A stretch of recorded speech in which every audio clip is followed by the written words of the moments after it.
Hey everybody, I am going to apologize. I just realized it's been over almost 2 weeks now. It's been 13 days since my last video. For those of you who didn't know, I do live in Northeast Louisiana and we are not prone to snow. I can't tell you where the nearest snowplow would be. So this past week has been very hectic for everybody. So that's just been caused an issue, with everything. I haven't had as much free time outside of work, so I do apologize. I do want to say that I have reached over 110 subscribers on this YouTube channel, and I know it's very small, but it is something that I did not think would happen in the time frame for which it has. So, if you guys aren't subscribed, please go ahead and hit that subscribe button so that way you guys will be updated when I post new videos. So, this is going to be a week 8/9 update with the 770.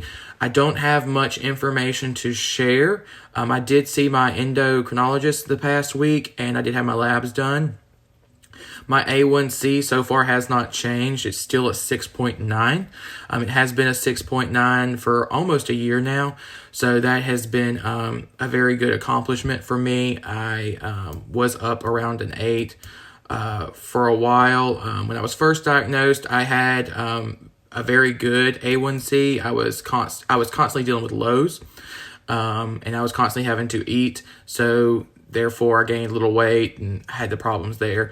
Now I've been trying to focus on my control, especially since my time with the 670G and when I started that system with auto mode. So it's been an achievement. I'm hoping that as the year goes on, I will be able to get my A1C lower. My next goal is 6.5. My last goal was below 7. So I'm hoping that continues to, my A1C continues to lower and I meet that goal. So back on my 770G. I have not had any major issues. I haven't had any sensor problems over the past few weeks. I had one sensor that wouldn't start the warm-up period for some reason. I connected it. I typically, when I turn my sensor, or I do my sensor change, I turn off the sensor completely, which kicks me out of auto mode and puts me into manual mode. So that way I still get that insulin that I need, because I've noticed that auto mode in the safe basal, the gray shield, doesn't do what I need and my sugar will rise. So when I get my new sensor on and I connect the transmitter and everything, I will turn the sensor back on in the pump settings, and then I give it a second. On the 770G, you do not have the option in the menu to connect new sensor, or start new sensor, excuse me. So I give it a second for the transmitter to connect to the pump, and then the pump will ask me if I would like to start a new sensor or reconnect an old one. So I started new sensor and I gave it over an hour and there was no progress in the progress bar, and I knew that there was an issue. So I turned the sensor off, thinking that maybe the issue was the sensor, not the transmitter. And I gave it a little bit more time for the sensor to start to absorb liquid like it's supposed to in the interstitial fluid. So then I turned it on again and I gave it about another hour to warm up, and the same thing happened. So I then kind of realized that maybe it's not the sensor, maybe it's the transmitter. So I did have the dual tape on there like Medtronic recommends, which makes it hard to disconnect the transmitter, but I was able to disconnect it just a little bit, enough to where I could push it back on, and I heard the click for it to lock in place.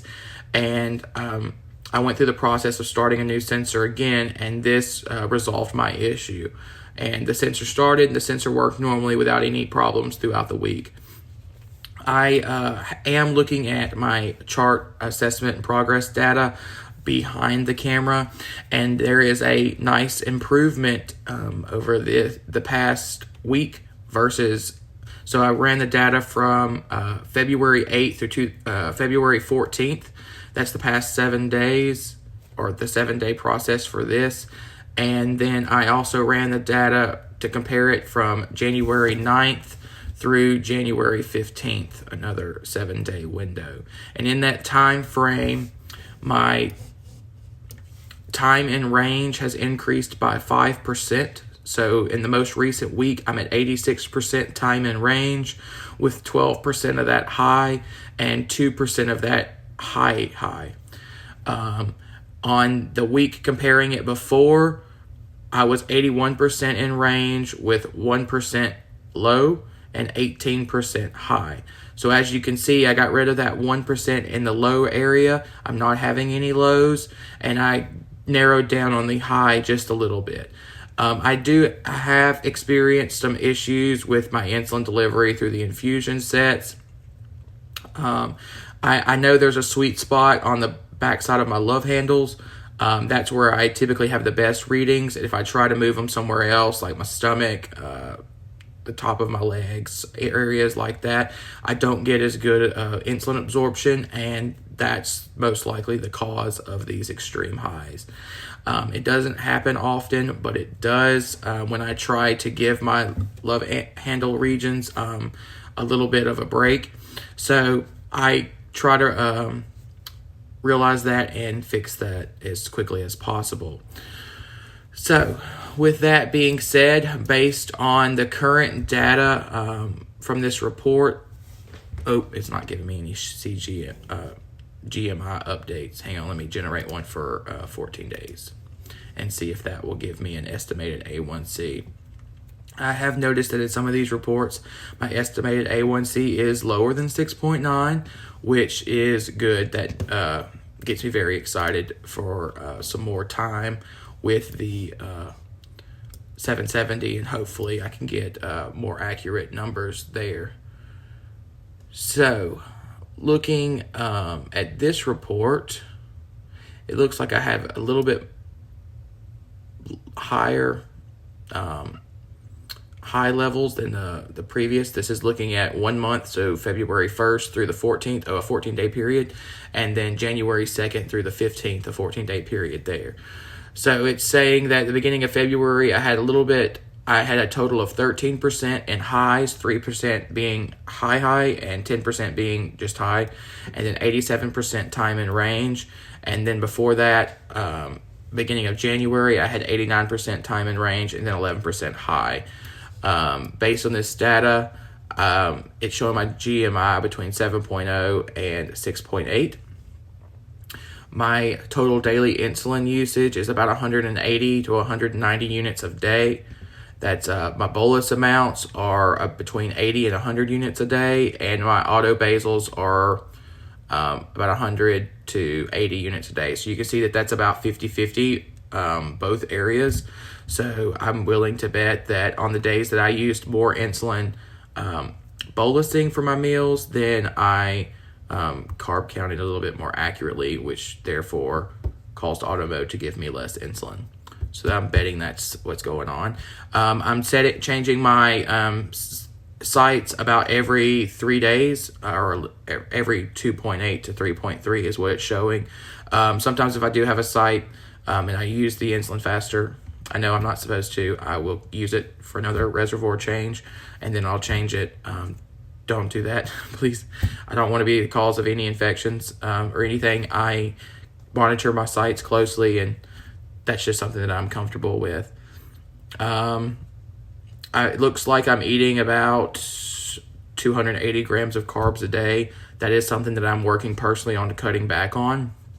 I do know that days that I eat less and I use less insulin, my numbers stay in range a lot better. So I'm trying to work on that, or at least if I am hungry and I do eat, I space it out a little bit more so that way I don't eat it all at once. I saw somebody post on a Facebook group this past week, they do really well with their eating, and then when they actually sit down to eat, they overeat. I highly believe that is my problem. I just sit there and I eat things and be like, oh, well, it's still here, let me eat some more. And that's a habit that I'm trying to break personally.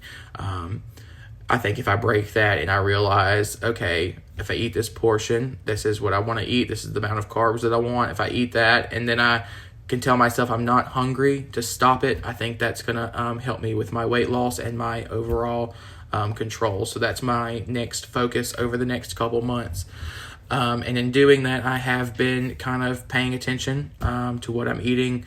And if I'm eating something that's a little bit more sweet, then I'll cut back on something else later. So for example, yesterday I had a Nature Valley granola product. It's not necessarily a granola bar, it was something else. But anyway, it had granola, peanut butter, and just a hair of chocolate on it. I ate those. They were like 23 grams of carbs. I had that for breakfast. Then for lunch, I had a couple of oranges. And then in the afternoon, I had a snack of some crackers and cheese sticks. And then for dinner last night, I had 2 pulled pork like sandwiches and some mashed potatoes. Throughout all that, everything went great. Then this morning, I had a little apple fritter that was higher in carbs with some milk. So I had that and a banana. And then I snacked on an orange earlier, and I'll probably snack on an apple later in the day and then eat something for dinner. So I'm just trying to cut back on the amount of processed foods that I've been eating and try to steer myself in the healthier fruit direction and granola, and try to take in stuff that's a little better for me. So that's what I'm trying to do personally. I think if I work on that and I get that going and I lose, I would love to lose about another 20 or 30 pounds throughout this year. That will bring me down weight-wise to about 270. That's my goal.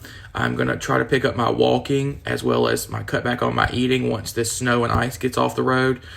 So hopefully about mid next week, I'll be able to continue or start that back up. When I do walk, I do average about 3 miles in the path that I can do in my neighborhood. So I'm going to try to get that going, as well as the cutback in the eating, and then I'll keep you guys updated in about a week with that. So if you guys have any questions, shoot me a comment. Feel free to interact with me either in the comment section of YouTube. Now those comments do stay with the videos, so it's not necessarily a discreet way to communicate. If you want to more private form of communication, go to my Facebook page, Justin the Diabetic.